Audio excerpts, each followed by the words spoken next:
Hello everyone, कैसे हैं आप सब। Welcome to judiciary by PW. जैसा कि आप सब जानते हैं कि जुडिशरी बाय पीडब्ल्यू आपके लिए लेकर आया है लॉ सेमेस्टर के क्वेश्चन एंड आंसर सीरीज। तो अब आपकी सारी मुसीबतें जो हैं वो ख़त्म होने वाली हैं, आपकी जितनी भी टेंशन्स हैं वो ख़त्म होने वाली हैं। कारण क्या है? कारण सिर्फ एक सिंपल सा है कि लॉ सेमेस्टर के बच्चे ना जो है वो बड़े परेशान रहते हैं कि कहाँ से क्वेश्चन आएगा, कैसा क्वेश्चन आएगा, उसको आंसर कैसा करना है। क्योंकि ना ऑल दी टाइम आपने ये तो सुना है कि हमें मेंस के जुडिशरी मेंस के क्वेश्चन को आंसर कैसा करना है, बट आपने ये कभी नहीं सुना है कि हमें लॉग में सेमेस्टर एग्जाम्स में क्वेश्चंस को आंसर कैसा करना है। तो ओनली जुडिशरी बाय पीडब्ल्यू आपकी ये मुसीबत को, आपकी ये प्रॉब्लम को ख़त्म करने के लिए लेकर आया है आपके लिए law semester question and answer series, जिसमें हम डिस्कस करेंगे कि किस तरह से टॉपिक पे से क्वेश्चन आ सकता है, कैसे आपको उसको आंसर करना है। तो मैं आपके लिए कुछ 3-4 क्वेश्चंस लेकर आई हूँ यूनिट 1 से, जो कि हमने एक कॉमन बेसिस पर कंपाइल किया है पैन इंडिया जितने भी लॉ कॉलेजेस, लॉ यूनिवर्सिटीज़ हैं उनके सिलेबस को देखते हुए। तो अब मैं आप लोगों के साथ डील करूँगी कॉन्स्टिट्यूशनल लॉ 1 पे। तो अगर मैं आपको सबसे पहले बताऊँ कि कॉन्स्टिट्यूशनल लॉ 1 जो है, इसमें यूनिट 1 जो है वो होती है कॉन्स्टिट्यूशनल डेवलपमेंट एंड की कॉन्सेप्ट। इसको हम लेंगे और इसमें ना जो है कुछ टॉपिक्स हैं, मैं आपको बता देती हूँ कि इसमें क्या टॉपिक्स हैं। तो इसमें ना जो टॉपिक है वो सबसे पहला तो है कि कॉन्स्टिट्यूशनलिज्म क्या होता है, कॉन्स्टिट्यूशन क्या होता है। फिर हम जानेंगे कि सेलेंट फीचर्स क्या हैं कॉन्स्टिट्यूशन के। फिर हम जानेंगे थोड़ा बहुत प्रियम्बल के बारे में, बहुत डिटेल में हम इसको बाद में डिस्कस करेंगे।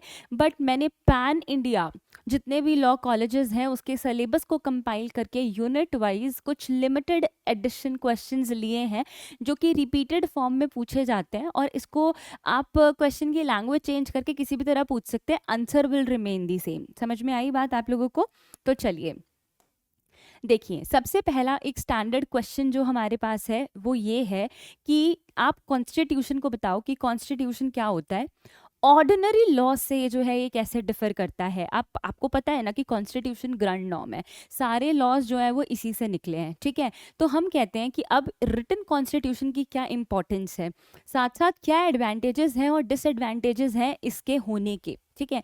तो अब मैं आपको एक चीज़ बताती हूँ कि देखो, अब मैं कॉन्स्टिट्यूशनल लॉ 1 के एक यूनिट 1 के स्टैंडर्ड क्वेश्चंस को बेटा डील कर रही हूँ। तो मैं आपको सिर्फ एक छोटी सी बात बताना चाहती हूँ। ये क्वेश्चन किसी भी तरह आ सकता है। ये क्वेश्चन ऐसे भी आ सकता है कि आप इसका डिफरेंस बताओ ऑर्डिनरी लॉ के साथ। ये क्वेश्चन आ सकता है कि आप कॉन्स्टिट्यूशन बताओ क्या होता है, आप बताओ कि इसके फीचर्स क्या होते हैं। तो किसी भी तरह पूछा जा सकता है, समझना मेरी बात को। ऐसा हो सकता है कि लेट सपोज कि NLIU भोपाल में इसको पूछा गया हो कि आप बताओ कि इसके सेलेंट फीचर्स क्या हैं, ठीक है।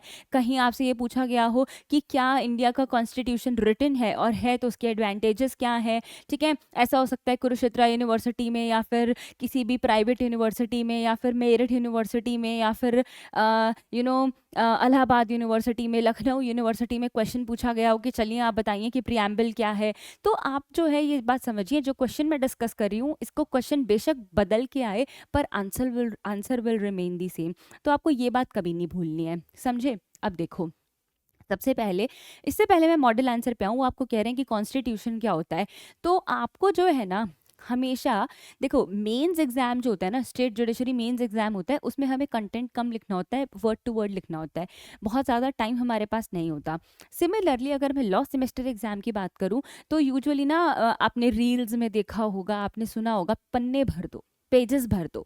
पर इसका मतलब ये नहीं है कि पेजेस भर दो का मतलब कि कुछ कुछ होता है कि कहानी लिखाए हो। इसका मतलब ये नहीं है कि कॉन्स्टिट्यूशन का एग्जाम है तो जूरिस्प्रूडेंस लिखाए हो। It is not like that. आप क्वेश्चन को समझो और आप क्वेश्चन को उसी तरह आंसर करो। वो आपसे पूछ रहा है कॉन्स्टिट्यूशन क्या है, तो आपको पता होना चाहिए तरीके सर कि आपको क्वेश्चन को आंसर कैसे करना है। आप बता सकते हैं कि कॉन्स्टिट्यूशन जो है वो डिराइव हुआ है एक लैटिन टर्म से, ठीक है। जो, और वो लैटिन टर्म क्या है, कॉन्स्टिट्यूरे, ठीक है ना। आप उसको ऐसे बता सकते हैं कि वो एक लैटिन टर्म से डिराइव हुआ है। अगर आप वर्ड टू वर्ड चलेंगे ना, तो आपको दिक्कत नहीं आएगी। तो वो हम कहते हैं कि वो डिराइव हुआ है ऐसे टर्म से जिसका मतलब कुछ नहीं होता, जिसका मतलब होता है एस्टैब्लिश करना, सेटअप करना। जिसका मतलब होता है एस्टैब्लिश करना या सेटअप करना। एस्टैब्लिश करना या सेटअप करना। तो अब हम कॉन्स्टिट्यूशन को क्या कहते हैं कि ये वो सेट ऑफ प्रिंसिपल्स हैं जो स्पेसिफाई करते हैं ऑर्गेनाइजेशंस, जो स्पेसिफाई करते हैं वर्किंग ऑफ द गवर्नमेंट, जो हमें बताते हैं relationship between the government and the people of India, उनके राइट्स और ड्यूटीज़ के बारे में बताते हैं। बेसिकली हम कॉन्स्टिट्यूशन को क्या कहते हैं? हम कॉन्स्टिट्यूशन को कहते हैं fundamental law of the land. Grand norm है ना, सब कुछ इसी से निकला है। तो आप अगर अपने आंसर को शुरू ही ऐसे करेंगे तो आपको नंबर क्यों नहीं मिलेंगे? बिल्कुल आपको नंबर मिलेंगे। तो आपको कोई नहीं रोक सकता नंबर मिलने से।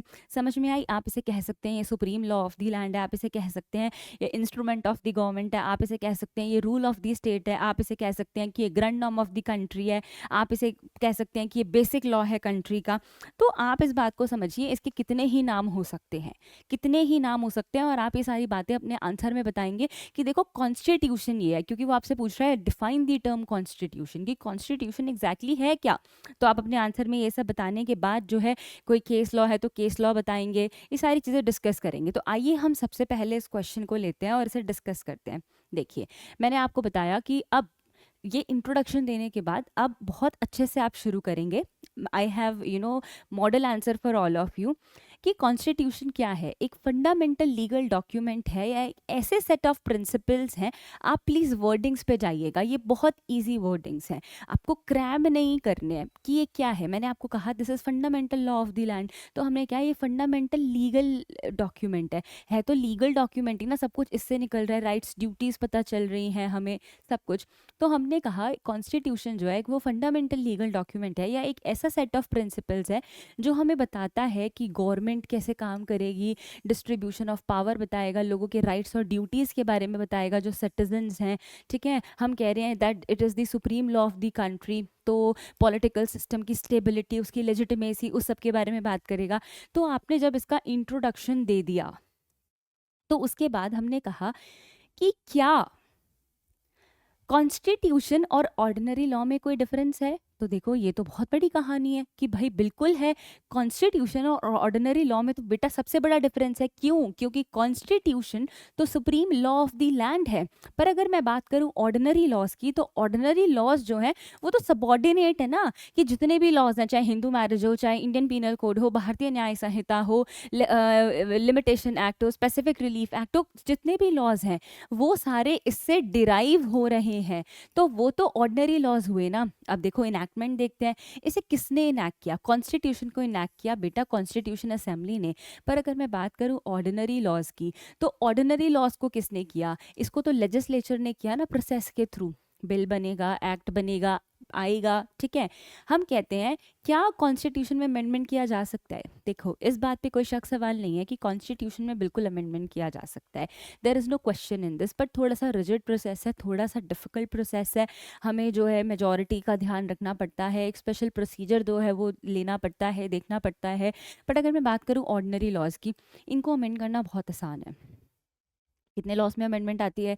अगर मैं बात करूँ इंडियन पीनल कोड की, 2018 में जो है अमेंडमेंट आया निर्भया रेप केस के बाद, तो हमें अमेंडमेंट करना is easy in the ordinary laws. But ऐसा नहीं है कि कॉन्स्टिट्यूशन में अमेंडमेंट नहीं हो सकता, बिल्कुल हो सकता है, पर प्रोसीजर स्लाइटली बेटा जो है वो डिफ़िकल्ट है। ठीक है, आप स्कोप बताओगे कि ये फंडामेंटल स्ट्रक्चर है गवर्नमेंट का, बेसिक राइट्स का। पर अगर मैं ऑर्डिनरी लॉज की बात करूं तो वो पर्टिकुलर एरियाज को, क्रिमिनल लॉ, कॉन्ट्रैक्ट, इन सब को जो है वो डील करता है।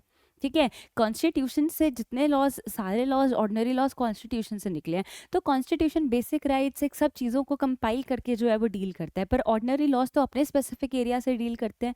ठीक है, उसमें कोई ओवरलैपिंग नहीं है। देखिए, अब हमारा था कि what is the importance of written constitution. तो अब आप नेक्स्ट पॉइंट पे आएंगे।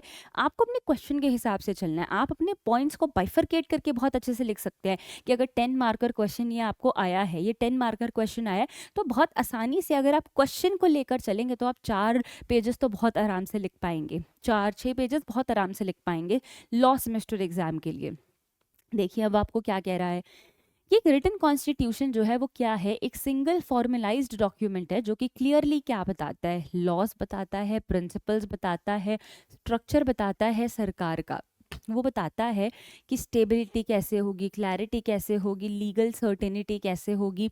ये सब चीज़ें जो है वो हमें बताता है कि यूनाइटेड स्टेट्स का जो है वो कॉन्स्टिट्यूशन कैसा है, रिटन है, इंडिया का कॉन्स्टिट्यूशन रिटन है। तो हमें सब कुछ जो है वो लिखित में मिल गया, हमें एक स्टेबिलिटी मिल गई, हमें एक लेजिटिमेसी मिल गई कि आपको पता है ना, अगर कोई चीज़ लिखित में है तो वो सही रहती है।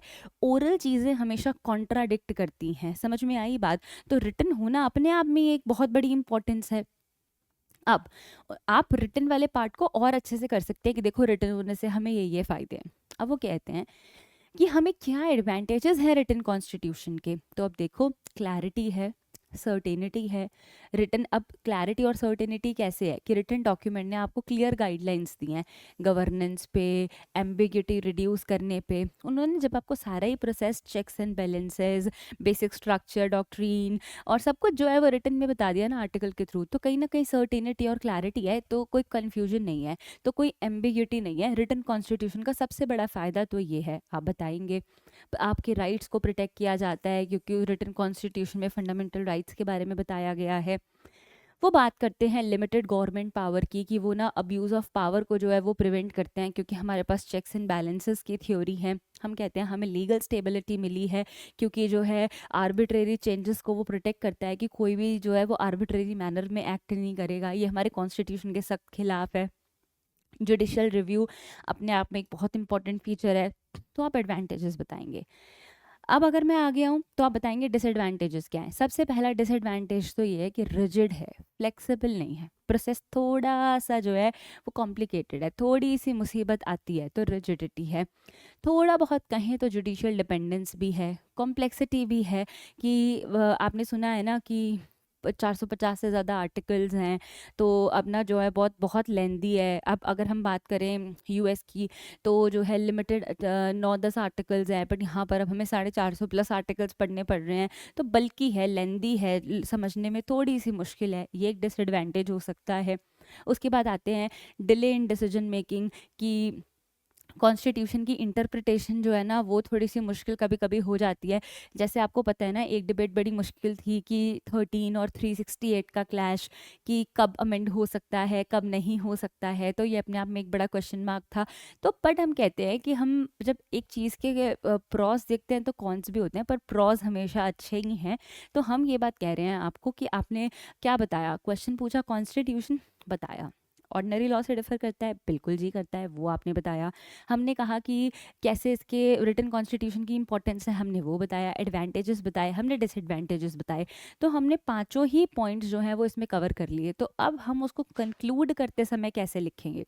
हमने कहा कि एक रिटन कॉन्स्टिट्यूशन जो है वो एक बहुत क्रूशियल रोल प्ले करता है फंक्शनिंग में डेमोक्रेसी की, क्योंकि वो हमें एक लीगल सर्टेनिटी देता है और वो राइट्स को प्रोटेक्ट करता है। बट हम ये बात कहेंगे कि इसके साथ साथ वो क्या करता है, वो एक बैलेंस मेंटेन करता है between the stability and flexibility, कि वो हमेशा इफेक्टिव रहे और वो हमेशा जो है एक यूजफुल डॉक्यूमेंट रहे। समझ में आई बात आपको? तो आपको पता चला कि अगर मैं लॉ सेमेस्टर एग्जाम की बात करूं तो आप सबसे पहले अपने क्वेश्चन को एनालाइज करेंगे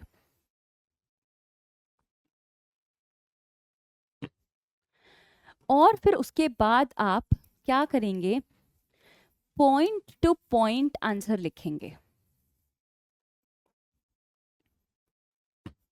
अब ये क्या मतलब है पॉइंट टू पॉइंट आंसर लिखेंगे? हमारे क्वेश्चन में 5 पॉइंट पूछे गए, कॉन्स्टिट्यूशन क्या है, ऑर्डिनरी लॉ से डिफर करता है नहीं करता है, इंपॉर्टेंस क्या है, एडवांटेजेस क्या है, डिसएडवांटेजेस क्या है। तो हमने इन 5 के 5 पॉइंट्स को अकॉर्डिंगली जो है वो आंसर किया ना। तो हमने पहला एरिया भी कंप्लीट किया, दूसरा भी, तीसरा भी, चौथा भी और पांचवा भी। तो हम बस यही कहना चाहते हैं आपको कि आपको जो है लॉ सेमेस्टर एग्जाम में अगर आप एक एक क्वेश्चन को लेके चलेंगे, क्वेश्चन के भी सब पार्ट को लेके चलेंगे, तो आपका आंसर बहुत वेल स्ट्रक्चर्ड होगा और आपको नंबर देने से कोई नहीं रोक सकता। तो अगर मैं इन्विजिलेटर हूँ, एग्जामिनर हूँ, अगर मैं आपकी शीट चेक करती हूँ और आपने अपने आंसर को इतनी खूबसूरती से लिखा है, तो मुझे लगता है कि मैं 10 में से आपको 7 या 8 नंबर बिल्कुल दूंगी, अगर आपने अच्छे से चीज़ें लिखी हैं तो। अब इस क्वेश्चन में केस लॉ की इतनी कोई खास ज़रूरत नहीं है, तो आपने नहीं भी मेंशन किया है तो कोई प्रॉब्लम नहीं है। समझ में आई बात? आइए अब हमारा नेक्स्ट क्वेश्चन आता है, क्योंकि जैसा कि मैंने आपको बताया कि यूनिट 1 आपकी जो है वो बात करती है कॉन्स्टिट्यूशनलिज्म के बारे में, फीचर्स के बारे में, प्रियम्बल के बारे में। तो अब हम एक क्वेश्चन डील करते हैं कि कॉन्स्टिट्यूशनलिज्म क्या होता है और ये जो है कैसे रिलेट करता है रूल ऑफ लॉ से। तो अगर आप जानते हैं कि रूल ऑफ लॉ क्या होता है तो आपको एक क्वेश्चन अटेम्प्ट करने में दिक्कत नहीं होगी। बट इससे पहले कि मैं आपको क्वेश्चन का आंसर दूं, मैं आपको एक चीज़ बताना चाहती हूँ कि जो कॉन्स्टिट्यूशनल लॉ है ना, इससे क्वेश्चंस जो हैं वो दो तरीके से आपके यूनिवर्सिटीज़ में, आपके लॉ स्कूल्स में पूछे जाते हैं। एक तो ट्रेडिशनल क्वेश्चंस और एक रीसेंट क्वेश्चंस। अगर मैं बात करूँ दिल्ली यूनिवर्सिटी की, तो दिल्ली यूनिवर्सिटी में सिचुएशन बेस्ड रीसेंट क्वेश्चन आ सकता है कि चलो आप ना कॉन्स्टिट्यूशनैलिटी बताओ आधार कार्ड की। एनएलयूज़ में, प्राइवेट यूनिवर्सिटीज़ में शारदा हो गया, शशांत हो गया, पूछा जा सकता है आईपी यूनिवर्सिटी हो गया कि कॉन्स्टिट्यूशनैलिटी बताओ ट्रिपल तलाक की। और कहीं कहीं ट्रेडिशनल क्वेश्चन भी पूछे जाते हैं, और वो ट्रेडिशनल क्वेश्चन हो सकते हैं कि आप चलो हमें बताओ कि आर्टिकल 13 के बारे में बताओ, ठीक है, केशवानंदा भारती के केस को बताओ। तो क्वेश्चन इस तरह से भी आ सकते हैं। बट आपको जब भी कॉन्स्टिट्यूशनल लॉ के क्वेश्चन आंसर करने हैं तो आपको एक फॉर्मूला याद रखना है, और वो फॉर्मूला है ए, बी और सी। वो फॉर्मूला है ए, बी एंड सी। अब आप सोच रहे होंगे मैम ये ए बी सी का फॉर्मूला क्या है? ए बी सी का फॉर्मूला है एक्यूरेसी, ब्रेविटी एंड क्लैरिटी। कि आपने क्वेश्चन पढ़ के कितनी अच्छे से आंसर लिखा है, कितनी ब्रेविटी है और कितनी क्लैरिटी से लिखा है। तो अगर आप अपने आंसर राइटिंग में इस फॉर्मूले को यूज कर लेंगे ए बी सी, ठीक है। ब्रेविटी क्या होता है? ब्रेविटी का मतलब होता है डोंट राइट टू मच। लिखो पर बहुत ज्यादा मत लिखो, जो रिक्वायर्ड है वो लिखो। तो अगर आप अपने लॉ स्कूल के एग्जाम्स में बहुत अच्छे नंबर से पास होना चाहते हैं तो आपको क्या ध्यान में रखना है? आपको ध्यान में रखना है एक्यूरेसी, ब्रेविटी एंड क्लैरिटी। ये तीन चीज अगर आप ध्यान में रख के चलेंगे तो आपको कोई नंबर लाने से नहीं रोक सकता। तो चलिए हम आ जाते हैं अब what is constitutionalism and how does it relate to the concept of rule of law. Question देखते ही समझ गए हैं कि हमें सबसे पहले आंसर करना है कि कॉन्स्टिट्यूशनलिज्म क्या होता है। देखो, कॉन्स्टिट्यूशनलिज्म एक पॉलिटिकल और एक लीगल डॉक्ट्रीन है। ये हम कह सकते हैं एक फिलॉसफी है जो कि कॉन्स्टिट्यूशन से ही निकली है, पर कॉन्स्टिट्यूशन तो ग्रैंड नॉर्म है। तो हम कहते हैं कि एक ऐसी डॉक्ट्रीन है जो कि एम्फेसाइज करती है limitation of the government power, और वो सब मिली है कॉन्स्टिट्यूशन से। कि कॉन्स्टिट्यूशनलिज्म एक ऐसी फिलॉसफी है जो कॉन्स्टिट्यूशन के प्रिंसिपल्स पर काम करती है। वो बताते हैं कि जितनी भी गवर्नमेंटल अथॉरिटी हैं वो एक्सरसाइज करेंगी उस लीगल फ्रेमवर्क के हिसाब से जो कॉन्स्टिट्यूशन में दिए गए हैं, वो काम करेगी उस हिसाब से जो कॉन्स्टिट्यूशन हमें कहता है। तो अगर मैं बताऊं तो कॉन्स्टिट्यूशनलिज्म जो है वो एक फिलॉसफी है। तो इतना बताने के बाद आप बताएंगे कि बिल्कुल कॉन्स्टिट्यूशनलिज्म जो है वो रूल ऑफ लॉ से रिलेटेड है। क्यों? क्योंकि कॉन्स्टिट्यूशन में ही तो रूल ऑफ लॉ की बात की है। तो कॉन्स्टिट्यूशनलिज्म एक फिलॉसफी है जो कि कॉन्स्टिट्यूशन से निकली है, तो वो बिल्कुल जो है लिंक्ड है रूल ऑफ लॉ से। हम कहते हैं वो क्या करते हैं, जैसा कि आप जानते हैं कि रूल ऑफ लॉ जो है वो बताता है कि इक्वली, फेयरली, जस्टली जो है हर इंडिविजुअल को ट्रीट किया जाएगा, मौका दिया जाएगा। तो इसीलिए आपको बताना है, सिमिलरली कॉन्स्टिट्यूशनलिज्म रेफर करता है एक ऐसी गवर्नमेंट पावर को जो कि लिमिटेड है और जिसको रेगुलेट किया जाता है कॉन्स्टिट्यूशन के द्वारा, कि कोई टायरनी ना हो और लोगों को इंडिविजुअल फ्रीडम में कोई ऑब्स्टेकल ना आए। ठीक है, वो एम्फेसाइज करते हैं, ऐसी बाउंड्रीज बना देते हैं कि जो है बहुत एक्सेस ऑफ पावर ना हो, सब चीज़ जो है वो एक स्ट्रक्चर्ड मैनर में, एक गुड मैनर में चले। तो इसीलिए हमें जो है वो कॉन्स्टिट्यूशनलिज्म की रिक्वायरमेंट है। अब देखिए, अब आपको लगेगा कि मैम क्वेश्चन में तो उन्होंने हमसे की फीचर्स पूछे ही नहीं कॉन्स्टिट्यूशनलिज्म के, बट हमें बताना है। हमें क्यों बताना है? क्योंकि वो कह रहे हैं how does it relate to the rule of law. तो हम पहले बताएंगे कि कॉन्स्टिट्यूशनलिज्म क्या होता है और फिर उसके की फीचर्स क्या हैं। तो हमने कहा कि देखो, सुप्रीमेसी ऑफ द कॉन्स्टिट्यूशन सबसे बड़ा फीचर है कि कॉन्स्टिट्यूशन हाईएस्ट लॉ है, और जितने भी लॉज हैं, चाहे जितनी भी फिलोसफीज हों, कुछ भी हो, उनको उनसे कंप्लाई विद करना है। फिर हम कहते हैं कि लिमिटेड गवर्नमेंट क्यों है, कि गवर्नमेंट के पास जो पावर है वो कॉन्स्टिट्यूशन ने उसको दिया, तो कॉन्स्टिट्यूशनलिज्म को भी उसी के अकॉर्डिंग एक्ट करना है। हमने कहा कि कॉन्स्टिट्यूशन हमें बताता है सेपरेशन ऑफ पावर के बारे में। तो हमने कहा कॉन्स्टिट्यूशनलिज्म भी तो फिलॉसफी है ना, जो अब्यूज़ को प्रिवेंट करती है, जो अब्यूज़ गवर्नमेंट करती है अपने पावर्स का, उसको प्रिवेंट करती है। तो इसीलिए हमने सेपरेशन ऑफ पावर का एक कॉन्सेप्ट लाया कि पावर जो है वो डिवाइड कर दी गई एग्जीक्यूटिव, लेजिस्लेचर और जुडिशरी में। हमने कहा कि ये क्या प्रिवेंट करता है, ये प्रिवेंट करता है फंडामेंटल राइट्स को। वो हमें राइट्स तो देते ही देते हैं, पर वो राइट्स भी कभी भी एब्सोल्यूट नहीं होते, उन राइट्स के ऊपर भी रिस्ट्रिक्शंस होती हैं। तो जैसा कि हमने कहा ना कि कॉन्स्टिट्यूशन तो एक सुप्रीम लॉ है, पर कॉन्स्टिट्यूशनलिज्म फिलोसफीज़ हैं। तो वो फिलोसफीज़ का काम है कि अब्यूज़ को प्रिवेंट करना। तो राइट्स हमें मिलने हैं, पर वो राइट्स कभी भी एब्सोल्यूट नहीं है, वो रिस्ट्रिक्टिव है। कि ऐसा नहीं है कि हमने कहा ये हमारा फंडामेंटल राइट है तो चलो गोली से उड़ा दो किसी को, नॉट लाइक दैट। उन राइट्स के साथ रिस्ट्रिक्शंस हमेशा आती हैं। देखिए, उन्होंने कहा कि जुडिशियल रिव्यू भी अपने आप में एक की फीचर है कि कोर्ट के पास अथॉरिटी है कि वो कॉन्स्टिट्यूशन को इंटरप्ट कर सकते हैं। उसके साथ साथ जो अनकॉन्स्टिट्यूशनल लॉज हैं उनको जो है वो क्या कर सकते हैं, स्ट्राइक आउट कर सकते हैं। अडल्ट्री का एग्जाम्पल ले लीजिए, अननेचुरल ऑफेंसेस का एग्जाम्पल ले लीजिए। तो जो हमें ऐसा लगता है कि अनकॉन्स्टिट्यूशनल है, तो हम कॉन्स्टिट्यूशनलिज्म की फिलॉसफी को देखते हुए उनको स्ट्राइक आउट भी कर सकते हैं। हम देख सकते हैं कि कॉन्स्टिट्यूशन के बेसिक फीचर्स को वायलेट कर रहे हैं, तो हम इन्हें हटा सकते हैं। अब आते हैं हम डेमोक्रेटिक गवर्नेंस पे, कि जो गवर्नमेंट्स हैं they are elected by the people, for the people, of the people and they operate transparently. तो बेटा कॉन्स्टिट्यूशन ने तो आपको चीज़ें लिख के बता दी, पर वो काम कैसे कर रही है, वो काम कर रही है एक फिलॉसफी पे। वो फिलॉसफी है कॉन्स्टिट्यूशनलिज्म कि उनको ट्रांसपेरेंसी रखनी है, उनको जो है ना पार्शियलिटी नहीं करनी है। तो ये सारी चीज़ें आपको ध्यान देनी है।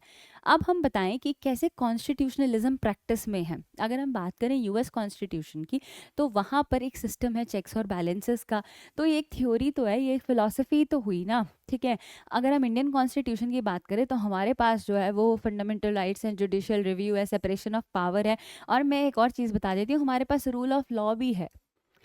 ये भी तो एक फिलॉसफी ही हुई ना, ठीक है, इसे हम डील करेंगे। अगर मैं बात करूं जर्मन बेसिक लॉ की, तो हम ह्यूमन डिग्निटी और ह्यूमन स्टेट अथॉरिटी को लिमिट्स करते हैं, ठीक है।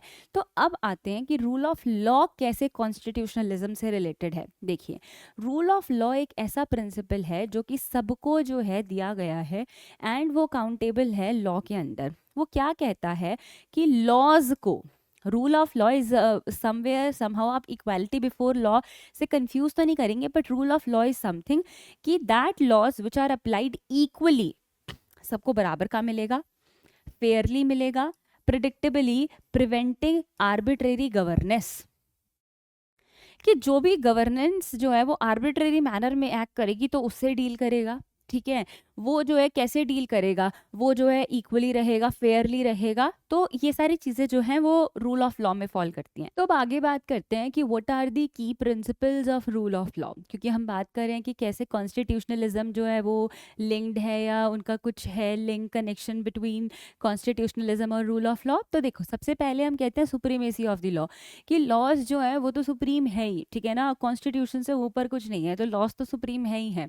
हम कहते हैं कि एक और इसका की प्रिंसिपल है, that is equality before law, जो हम आर्टिकल 14 के बारे में भी बात करते हैं कि all individuals regardless of their status are subject to the same legal standards. कोई भेदभाव नहीं है, चाहे कोई किसी भी कास्ट, कलर, क्रीड का हो, सबको बराबर ट्रीट किया जाएगा आपके देश में, अपने देश में। हम कहते हैं देखो लीगल सर्टेनिटी भी है, लॉज जो क्लियर हैं, स्टेबल हैं, ठीक है, कोई इसमें भेदभाव नहीं है। तो हम कह रहे हैं कि रूल ऑफ लॉ जो है वो बिल्कुल है, क्योंकि कॉन्स्टिट्यूशनलिज्म क्या है, एक फिलॉसफी है। हम कह रहे हैं कि वो फिलॉसफी बिल्कुल रूल ऑफ लॉ से लिंक्ड है, क्योंकि रूल ऑफ लॉ हमें बताता है कि सबको बराबर को ट्रीट किया जाएगा। तो हम कह रहे हैं कि फेयरनेस है लीगल प्रोसीजर्स में, बिल्कुल है। हम कह रहे हैं कि जुडिशियल इंडिपेंडेंस है, कि वो अपने बिल्कुल उनको जो ठीक लगता है इंटरप्रेट करके वो डिसीजंस दे सकते हैं। अब आप देखो कि रूल ऑफ लॉ का जो है वो एक्शन का एग्जाम्पल क्या है। मैग्ना कार्टा, सबसे पहले सारी चीज़ शुरू ही बेटा यहीं से हुई थी, कि उसने एक आइडिया को एस्टैब्लिश किया था कि जब हम कहते थे ना कि किंग का रूल है, ठीक है, तो अब किंग की बातें जनता क्यों मानती थी, क्योंकि अगर आप किंग को सपोर्ट करते हैं तो हम कहते हैं कि सब बराबर हैं, तो वो अपनी प्रजा को बचाता था। तो हम कहते थे कि जो किंग है वो ही सब कुछ है, तो इसीलिए लोग मानते थे। फिर उसके बाद हमारे पास आया यूएस बिल ऑफ राइट्स कि वो इंडिविजुअल के फ्रीडम्स को जो है वो प्रोटेक्ट करने लगा। उन्होंने ड्यू प्रोसेस को जो है वो इंट्रोड्यूस किया। फिर हमारे पास आया European convention on human rights, जिसने कहा कि बिल्कुल प्रोटेक्शन मिलेगा, फेयर ट्रायल होगा, गारंटी किया उन्होंने कि किसी का हक मारा नहीं जाएगा, all will be treated equally. तो ये सारी चीज़ें जो है ये हमें ध्यान रखनी है। अब अगर मैं बात करूं कि कॉन्स्टिट्यूशनलिज्म और रूल ऑफ लॉ का क्या हो सकता है कनेक्शन, बट उससे पहले मैं आपको एक चीज़ बताऊंगी। ऐसा ज़रूरी नहीं है कि आपके लॉ के सेमेस्टर एग्जाम्स में क्वेश्चन हमेशा यही आए कि कॉन्स्टिट्यूशनलिज्म क्या का कोई रूल ऑफ लॉ से कनेक्शन है कि नहीं है। क्वेश्चन आ सकता है कि क्या जुडिशियल रिव्यू से कोई कनेक्शन है या नहीं है, सेपरेशन ऑफ पावर से क्या कनेक्शन है, या आपके पास इंडिपेंडेंट क्वेश्चन आ सकता है कि आप रूल ऑफ लॉ के बारे में बताओ। समझे आप मेरी बात को? तो आपको टॉपिक्स को इस हिसाब से पढ़ना है। हमने कहा कि कॉन्स्टिट्यूशनलिज्म और रूल ऑफ लॉ कुछ नहीं है, वो लोग इंटरकनेक्टेड हैं। क्यों इंटरकनेक्टेड हैं? क्योंकि कॉन्स्टिट्यूशन प्रोवाइड करता है legal foundation rule of law की, और वो इंश्योर करता है कि गवर्नमेंट अपनी पावर्स को फेयरली और लीगल लिमिट्स में रहकर एक्सरसाइज करे। और आप मेरी बात को समझो, यही तो कॉन्स्टिट्यूशनलिज्म है कि वो एक फिलॉसफी है, रूल ऑफ लॉ से बिल्कुल कनेक्टेड है। हमने कहा कि देखो, कॉन्स्टिट्यूशनलिज्म का फोकस किस पे है कि वो लिमिट करता है गवर्नमेंट की पावर को कॉन्स्टिट्यूशन के द्वारा, क्योंकि आफ्टर ऑल मिली तो आपको कॉन्स्टिट्यूशन से ही है। सिमिलरली रूल ऑफ लॉ बात करता है कि लॉज जो है वो फेयरली अप्लाई होंगे। कॉन्स्टिट्यूशनलिज्म का पर्पस ये है कि वो टायरनी और गारंटी करता है कि वो प्रिवेंट करता है टायरनी, और वो गारंटी करता है डेमोक्रेटिक गवर्नेंस को। और यहाँ पर वो क्या मेंटेन करते हैं? लीगल सर्टेनिटी एंड जस्टिस को। अब आगे की कहानी सुनिए। आगे वो हमें क्या कह रहा है? आगे वो हमें कह रहा है कि कॉन्स्टिट्यूशंस जो हैं वो एस्टैब्लिश करते हैं फंडामेंटल राइट्स को, सेपरेशन ऑफ पावर को, चेक्स एंड बैलेंसेस के थ्योरी को। देखो, कॉन्स्टिट्यूशनलिज्म तो एक फिलॉसफी है जिसमें सब कुछ इंक्लूडेड है। Rule of law is one independent theory जो कि बात करता है, इंश्योर करता है कि कोई भी इंडिविजुअल लॉ से ऊपर नहीं है। कोई भी इंडिविजुअल लॉ से ऊपर कभी नहीं हो सकता, ना कभी हुआ है, ना कभी होगा। ठीक है। अब हम कहते हैं कि वो एनफोर्स करते हैं कॉन्स्टिट्यूशनल प्रोविजंस को, जुडिशियल रिव्यू को, गवर्नेंस स्ट्रक्चर्स को, रूल ऑफ लॉ को भी, कॉन्स्टिट्यूशनलिज्म। और अगर मैं इंडिपेंडेंट रूल ऑफ लॉ की बात करूं तो वो एक लीगल सिस्टम, कोर्ट्स और लॉ के एनफोर्समेंट के बारे में बात करते हैं। सबको बराबर का दर्जा दिया जाएगा, सबको इक्वली ट्रीट किया जाएगा, एवरीथिंग। समझे? अब अगर मैं आपको बताऊं कि कॉन्स्टिट्यूशनलिज्म एनफोर्स कैसे करता है रूल ऑफ लॉ को, तो कहीं ना कहीं देयर इज कॉन्स्टिट्यूशनल सुप्रीमेसी, कि हर लॉ बराबर है। ठीक है। चेक्स एंड बैलेंसेस की थ्योरी है। बिल्कुल जुडिशियल ओवरसाइट है कि जो उनको ठीक नहीं लगता है वो उसे स्ट्राइक डाउन कर देते हैं। वो आपके राइट्स को प्रोटेक्ट करता है। तो कहीं ना कहीं if I talk about the wider area, तो obviously constitutionalism is the wider one. Constitution से डिराइव हुआ है, बट वो उसके अंदर सब कुछ आ गया। बट अगर मैं रूल ऑफ लॉ की बात करूँ तो that is one independent theory जो कि बात करती है फेयरनेस के बारे में। तो अब मैं बात कर रही हूँ कि क्या, अब देखो आपको क्या करना है ना, आपको ये क्वेश्चंस नहीं रेस करने, आपको सिर्फ आंसर देना है कि अच्छा, आप बताएंगे कि yes constitutionalism and the rule of law are essential. क्यों एसेंशियल है?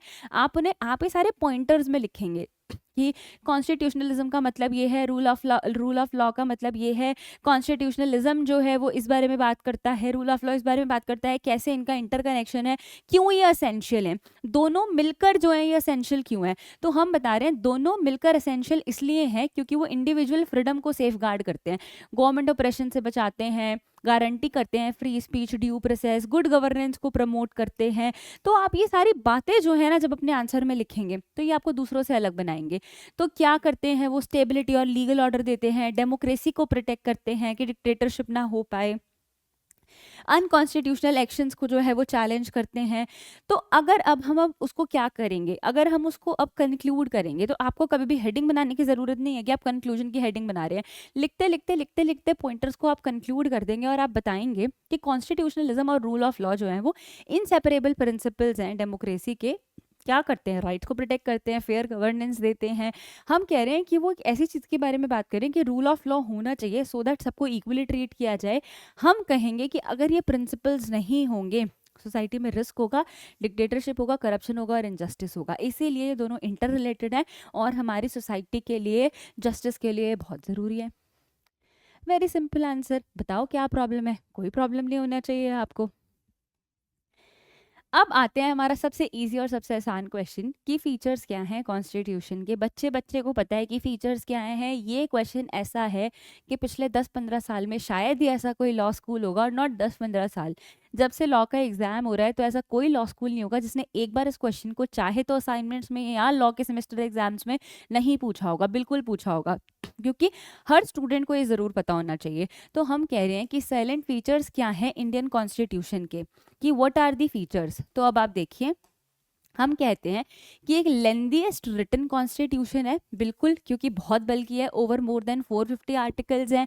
हम कहते हैं कि लेंदीएस्ट इसलिए भी है क्योंकि ना ये कॉम्प्रिहेंसिव और डिटेल्ड डॉक्यूमेंट है। हमने कहा कि सेवरल फैक्टर्स जो हैं वो कंट्रीब्यूट करते हैं कि ये क्यों इतना ऐसा है, क्योंकि वास्ट डाइवर्सिटी है हमारी कंट्री की, और सिंगल कॉन्स्टिट्यूशन में हमने सेंटर और स्टेट दोनों के बारे में कॉन्स्टिट्यूशन असेंबली में बहुत सोच समझ के उसको लिखा है। तो सबसे पहला तो आपका हमेशा यही रहेगा कि भाई मोर देन 444 आर्टिकल्स जो हैं, तो इसलिए बल्कि है, इसीलिए लेंदीएस्ट है, तो ये हमें ध्यान में रखना है, इसीलिए ये डिटेल्ड डॉक्यूमेंट है। और उसके बाद सबसे इंपॉर्टेंट, सबसे अच्छा जो है और सबसे इजी फीचर जो है वो है ड्रॉन फ्रॉम वेरियस सोर्सेज। अब देखो, आपको पता है हमने ऐसा नहीं किया कि हमने यूएस से कॉपी कर लिया पूरा का पूरा, हमने कनाडा से कॉपी कर लिया पूरा का पूरा। हमने क्या किया ना, हमने अपनी सहूलियत के हिसाब से इसको कॉपी किया है, जो हमको ठीक लगा वो हमने कॉपी कर लिया। तो हमने कहा कि drawn from various sources is one of the important feature of the constitution of India. सबसे पहले शुरू हुई थी चीजें, कहानी शुरू हुई थी गवर्नमेंट ऑफ इंडिया एक्ट 1935 से। उसके बाद हमने अलग अलग कंट्रीज में से जो है वो लिया। हालांकि जब आप प्रीलिम्स के लिए प्रिपेयर करते हो तो ये क्वेश्चन बड़ा इंपॉर्टेंट हो जाता है कि कौन सा सोर्स हमने कहाँ से लिया, बट आपके सेमेस्टर एग्जाम्स के लिए तो ये बिल्कुल इंपॉर्टेंट नहीं है। अब उसके बाद आते हैं कि देखो ये बिल्कुल ब्लेंड है रिजिडिटी और फ्लेक्सिबिलिटी का, कि कहीं ना कहीं अमेंडमेंट्स कर सकते हैं, पर अमेंडमेंट करने का प्रोसीजर थोड़ा सा टेक्निकल है, तो इसीलिए ये भी एक इंपॉर्टेंट फीचर है, ठीक है ना। तो आप इसको भी ध्यान में रखेंगे। अब आते हैं नेक्स्ट पे कि कॉन्स्टिट्यूशन जो है, आपने सुना है ना कि हमारा constitution of India is quasi federal, ना पूरा यूनिटरी है ना पूरा फेडरल है, क्वासाई फेडरल है। अपनी सहूलियत के हिसाब से हमने बनाया है। हमने कहा कि एक फेडरल सिस्टम है जिसमें यूनिटरी बेसिस है, कि स्ट्रॉन्ग सेंटर तो है पर हमारे पास स्टेट्स भी हैं। तो आप ये मेंशन करेंगे, आप बताएंगे कि ओरिजिनली ही we have this parliamentary form of government. तो आपको ये जरूर बताना है कि जो इंडिया का कॉन्स्टिट्यूशन है, कहीं ना कहीं लोग कहते हैं कि वो कॉम्बिनेशन है पार्लियामेंट्री और प्रेसिडेंशियल फॉर्म ऑफ गवर्नमेंट का, पर कहीं ना कहीं आज भी हम ये कहते हैं कि हमारे इंडिया में जो है वो पार्लियामेंट्री फॉर्म ऑफ गवर्नमेंट चलता है। समझ में आई? तो आप ये सारी चीजें उसमें लिखेंगे। फिर हम बताएंगे कि कैसे यहाँ पर जो है वो पार्लियामेंट्री सोवर्निटी है, जुडिशियल सुप्रीमेसी है, इंडिपेंडेंट ऑफ जुडिशरी है। देखो, साइलेंट फीचर्स इंडियन कॉन्स्टिट्यूशन के बताना सबसे इजी क्वेश्चन है। मुझे नहीं लगता 10 नंबर में ये आया है तो 10 पॉइंट आपको लिखने में कोई दिक्कत होगी। आप ये सारे पॉइंट्स बड़ी अमेजिंगली लिख सकते हैं। फिर आप बताएंगे कि हमारे पास इंडिपेंडेंट जुडिशरी है, वो इंटरप्रेट कर सकते हैं, किसी के ऊपर जो है उनका कोई प्रेशर नहीं है, क्योंकि इंडिया में जो है वो सेपरेशन ऑफ पावर को कुछ हद तक फॉलो किया जाता है। लेजिस्लेचर अपना काम करता है, एग्जीक्यूटिव अपना काम कर रहा है, जुडिशरी अपना काम कर रहा है, कहीं ना कहीं इंटरलिंक है, इस बात में कोई डिनायल नहीं है, बट जुडिशरी पे कोई प्रेशर नहीं है, राइट। चलिए आगे हम कहते हैं कि हमारे पास फंडामेंटल राइट्स हैं जो हमारे को कॉन्स्टिट्यूशन में बताए गए हैं। हालांकि कहीं ना कहीं रिस्ट्रिक्शंस हैं, एब्सोल्यूट नहीं है, पर फिर भी फंडामेंटल राइट्स हैं। हमने बताया कि बेशक एनफोर्सिएबल नहीं है DPSP, directive principles of state policy, but हमारे लिए बहुत ज़रूरी है। हमें बताते हैं कि कैसे हमें फॉर्मुलेट करना है पॉलिसीज़ को, कैसे हमें लॉस को इनेक्ट करना है, ठीक है। उसके बाद आता है फंडामेंटल ड्यूटीज़, जो कि हमारे को सिविल ऑब्लिगेशंस, मॉरल राइट्स, इन सब चीज़ों के बारे में बताते हैं। तो हम ये बात कह रहे हैं कि ये इतने सारे तरीके जो हैं, all these things, these are features जो कि बहुत इंपॉर्टेंट है। उसके बाद सबसे बड़ा फीचर तो है हमारा सेक्युलरिज्म। सेक्युलरिज्म मतलब कि आप चाहें तो किसी भी धर्म को जो है वो अपना सकते हैं, पूजा कर सकते हैं, कोई बाउंडेशन नहीं है। तो हम कहते हैं कि इंडिया जो है वो एक सेक्युलर स्टेट है। वो आपको नहीं कहता कि इंडिया का कोई ऑफिशियल रिलीजन है, कि हिंदू एक ऑफिशियल रिलीजन है, मुस्लिम एक ऑफिशियल रिलीजन है, नहीं। सेक्युलर स्टेट है, आप चाहें तो किसी भी चीज़ को अपना सकते हैं।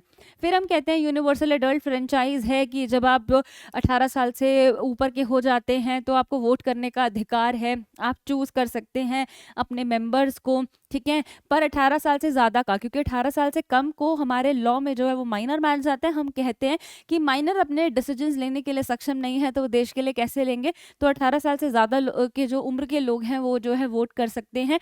और एक चीज़ और, आप चाहे किसी भी रिलीजन के हो, आप चाहे किसी भी कास्ट के हो, आपका कोई भी कलर है, आपका कोई भी क्रीड है, आपका कोई भी सेक्स है, इससे फर्क नहीं पड़ता। फर्क किस बात से पड़ता है कि आप सिर्फ 18 साल से ऊपर के होने चाहिए। ठीक है, अब आते हैं सिंगल सिटीजनशिप।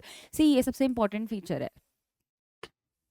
हालांकि आजकल तो एक और चीज़ बेहद चल रही है, वन नेशन वन इलेक्शन, तो अब जो है उसके साथ साथ सिंगल सिटीजनशिप अपने आप में कॉन्स्टिट्यूशन ऑफ इंडिया का एक बेहद इंपॉर्टेंट फीचर है। आप लिखेंगे हमारे पास इंडिपेंडेंट बॉडीज़ हैं, हमारे पास उससे भी बड़ी चीज़ इमरजेंसी प्रोविजंस हैं।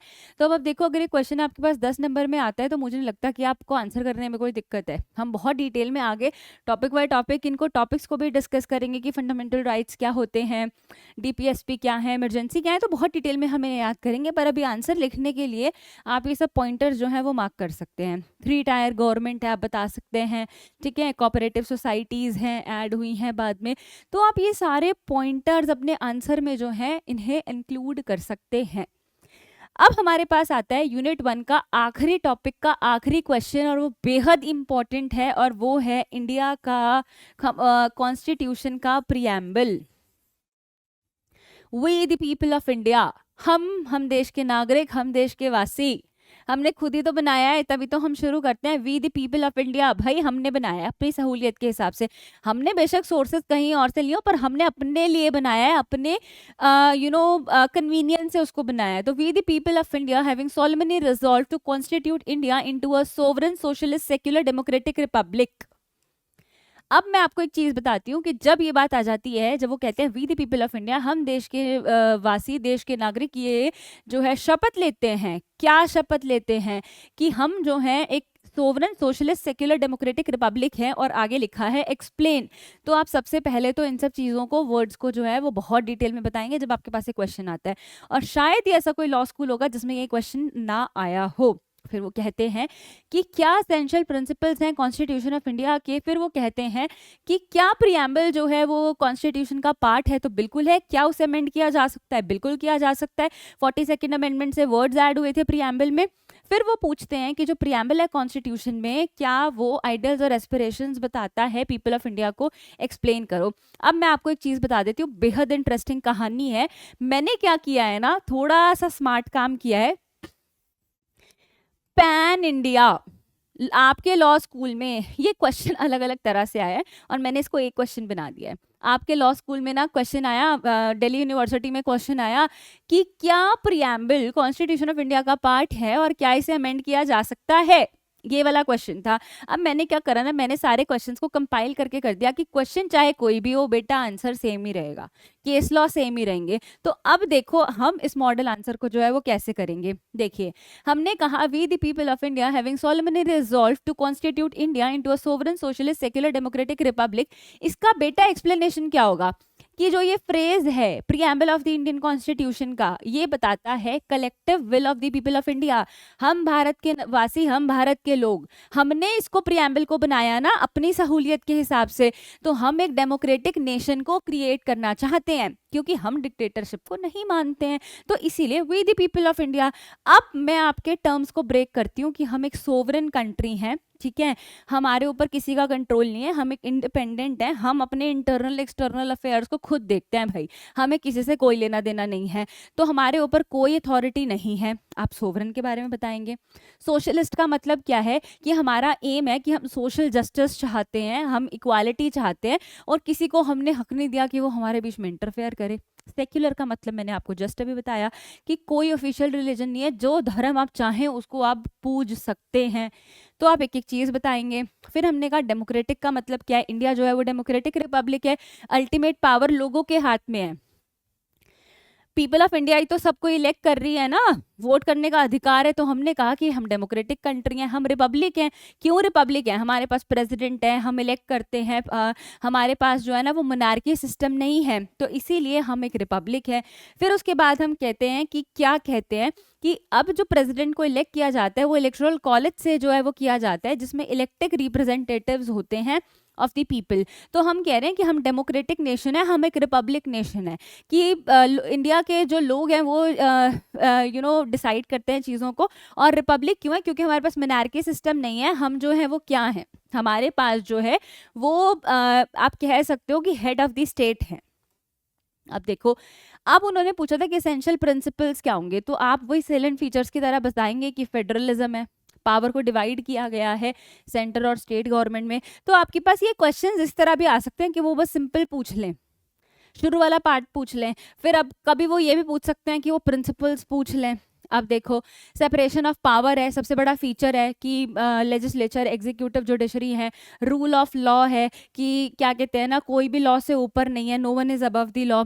फंडामेंटल राइट्स हैं, डीपीएसपीज हैं। हमने कहा कि इंडिपेंडेंट जुडिशरी है, सेक्युलरिज्म है, जस्टिस है। ये फीचर्स है ना बेटा कॉन्स्टिट्यूशन के। अब देखो वो कहते हैं सबसे इंपॉर्टेंट कि क्या प्रियम्बल कॉन्स्टिट्यूशन का पार्ट है, ये आपसे इंटरव्यू तक में पूछा जाता है। तो आप कहोगे बिल्कुल प्रियम्बल जो है as a part of the constitution. क्या हम इसे ये कहते हैं कि लीगली एनफोर्सेबल ना हो, बहुत सारे लैंडमार्क केसेस आए और ना मैं आपको इसकी सीरीज बताऊं तो बेटा इसकी सीरीज इस तरह से शुरू हुई थी कि प्रियम्बल का जो पूरा का पूरा पार्ट था ना, उसका जो ऑब्जेक्टिव था वो जवाहरलाल नेहरू जी ने जो है वो बताया। उसके बाद कॉन्स्टिट्यूएंट असेंबली ने 22 जनवरी 1947 को इसको अडॉप्ट किया। हमने प्रियम्बल ऑफ इंडिया में कुछ इंपॉर्टेंट पॉइंट्स डाले, sovereign, socialist, secular, democratic, Republic, justice, liberty, equality, fraternity, हमने ये सब डाला। तो हमारे पास एक केस आया, बेरोबारी केस 1960 में, जिन्होंने कहा कि प्रियम्बल जो है is not a part of the Indian constitution. तो हमारे पास एक बेरोबारी केस आया जिसने कहा that preamble is not a part of the constitution. मैं आपको स्टोरी समझा रही हूं, अगर आप पूछोगे is the preamble part of the constitution तो आंसर है यस, पर आप स्टोरी समझो कि बेरोबारी केस ने कहा कि preamble is not a part of constitution, वो नहीं है इंडिया के कॉन्स्टिट्यूशन का पार्ट। पर इसके बाद जो है केस आया, केशवानंदा भारती का केस, कितना लैंडमार्क जजमेंट है 1973 का, जिसने कहा कि बिल्कुल प्रियम्बल जो है वो क्या है, इंडिया के कॉन्स्टिट्यूशन का पार्ट है, राइट। उसके बाद ये वाला पॉइंट आया क्योंकि वो इंटीग्रल पार्ट है। उसके बाद एक क्वेश्चन आया कि क्या प्रियम्बल को अमेंड किया जा सकता है। बिल्कुल प्रियम्बल को अमेंड किया जा सकता है। 42nd अमेंडमेंट एक्ट 1976 एक अमेंडमेंट हुआ था। 46 अमेंडमेंट एक्ट 1976 जो है वो हुआ था, जिसमें सोशलिस्ट और सेक्युलर और इंटीग्रिटी वर्ड को ऐड किया गया था, ठीक है ना। इससे जो है सोशलिस्ट, राइट, सेक्युलर और इंटीग्रिटी वर्ड को प्रियम्बल में ऐड किया गया था। तो प्रियम्बल कॉन्स्टिट्यूशन ऑफ इंडिया का पार्ट है या नहीं है, ये बेहद इंपॉर्टेंट है। दो केस से बताओगे कि बेरोबारी में कहा था नहीं है, पर केशवानंदा में कहा कि बिल्कुल है। अमेंड किया जा सकता है, बिल्कुल अमेंड किया जा सकता है। 42nd अमेंडमेंट में आपने ये वर्ड ऐड किए थे। अब मैं आपको बता देती हूँ, कभी कभी आपके लॉ स्कूल्स में पूछा जाता है कि अच्छा सेक्युलर तुमने अब ऐड किया, तो क्या 1976 से पहले सेक्युलरिज्म नहीं था? भाई बिल्कुल था, क्योंकि हमारे पास ऑलरेडी पहले आर्टिकल्स थे। फ्रीडम रिलीजन के बारे में बात करते थे, फ्रीडम ऑफ रिलीजन है आपको कि आप किसी भी धर्म को जो है वो पूछ सकते हो। तो सेक्युलरिज्म को ऐड करने का मतलब था कि उसे एक पूरा कंपाइल गुड डॉक्यूमेंट बनाना, ठीक है। पर इसका मतलब ये बिल्कुल नहीं है कि उससे पहले इंडिया में सेक्युलरिज्म नहीं था, बिल्कुल था, ठीक है। तो हमने कहा कि बिल्कुल इसे किया जा सकता है और इसे 368 को यूज करके जो है वो अमेंड किया जा सकता है। केशवानंदा भारती का केस जो है वो बेसिक स्ट्रक्चर की डॉक्ट्रीन को जो है वो बताता है, पर वो कहता है कि प्रियम्बल को जो है अमेंड नहीं किया जा सकता, ठीक है। अब देखो आगे की कहानी, वो आइडियल्स और एस्पिरेशंस के बारे में जो है वो बताता है, पीपल ऑफ इंडिया के बारे में।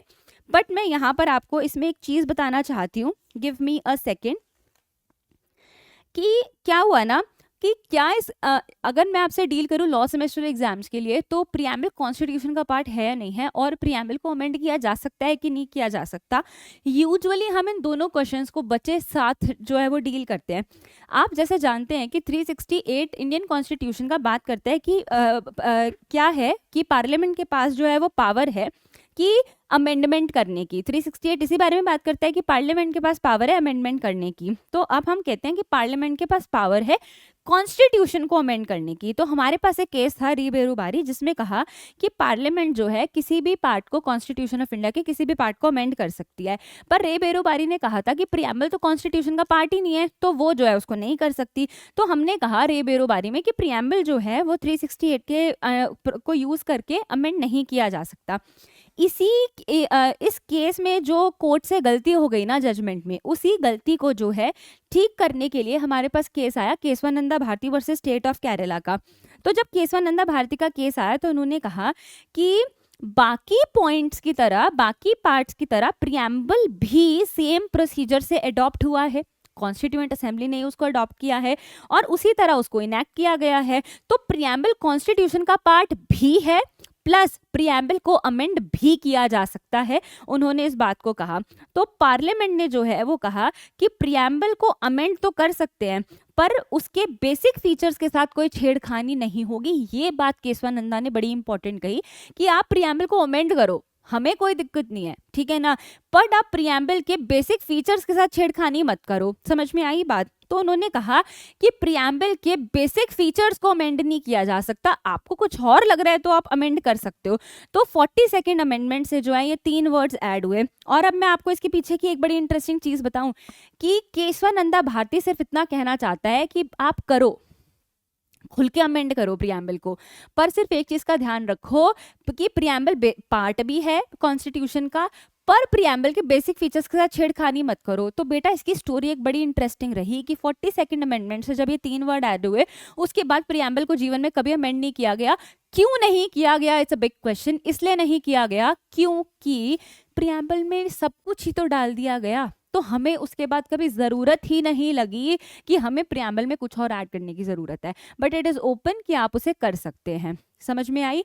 तो अब हम कहते हैं कि वो क्या जो है आइडियल्स और एस्पिरेशंस जो है वो बताते हैं, जस्टिस के बारे में बताते हैं, ठीक है। अगर हम वर्ड्स पे जाएं, लिबर्टी के बारे में बताते हैं, इक्वालिटी के बारे में बताते हैं, फ्रेटर्निटी मतलब भाईचारे के बारे में बताते हैं, भाईचारे को प्रमोट करते हैं।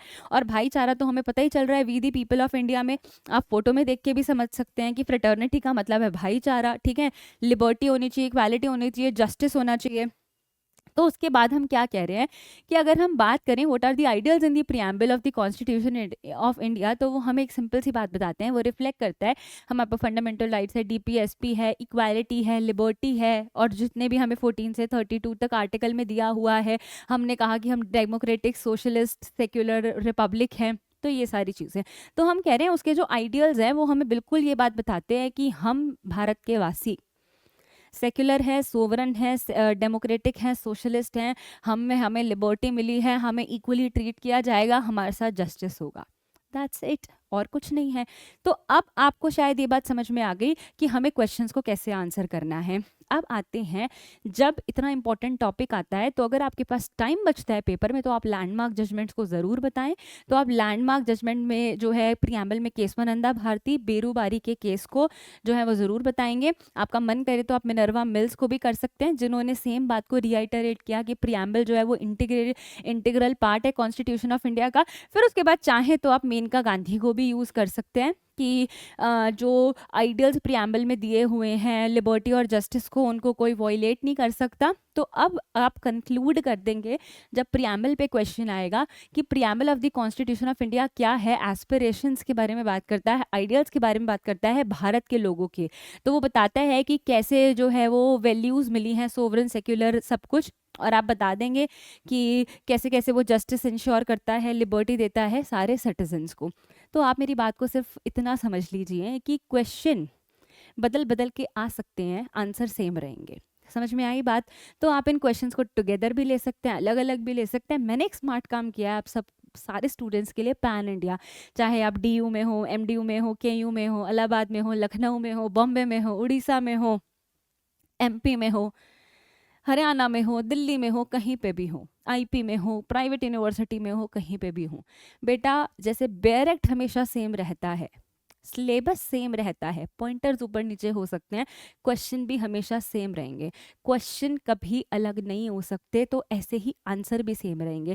क्वेश्चन में ये दे सकते हैं एक्सप्लेन की जगह इलेबोरेट दे देंगे, बट टॉपिक तो सेम रहेगा ना। तो अगर आपको कोई भी समस्या हो तो आप हमें जो है पूछ सकते हैं, आप हमें कांटेक्ट कर सकते हैं, और ऐसी वीडियोस के साथ आप जुड़े रहें, क्योंकि जुडिशरी बाय पीडब्ल्यू जो है वो आप सभी के लिए लेकर आएगा क्या, ऐसे ही concept series, question answer series, जिससे हर लॉ स्टूडेंट जो भी सेमेस्टर एग्ज़ाम में है, जो लॉ परस्यू कर रहा है, उसको कोई प्रॉब्लम नहीं आएगी। इसीलिए जैसे जुडिशरी बाय पीडब्ल्यू इतने कहते हैं अफोर्डेबल प्राइसेस के साथ आता है, तो हम आपके लिए ये सीरीज़ लेकर आए हैं और आप इससे जुड़े रहें। बहुत ज़्यादा कमेंट करें कि आपको कैसा लगा। हम आपके लिए और सब्जेक्ट्स के लिए भी लेकर आएँगे। तो please take care everyone, see you soon.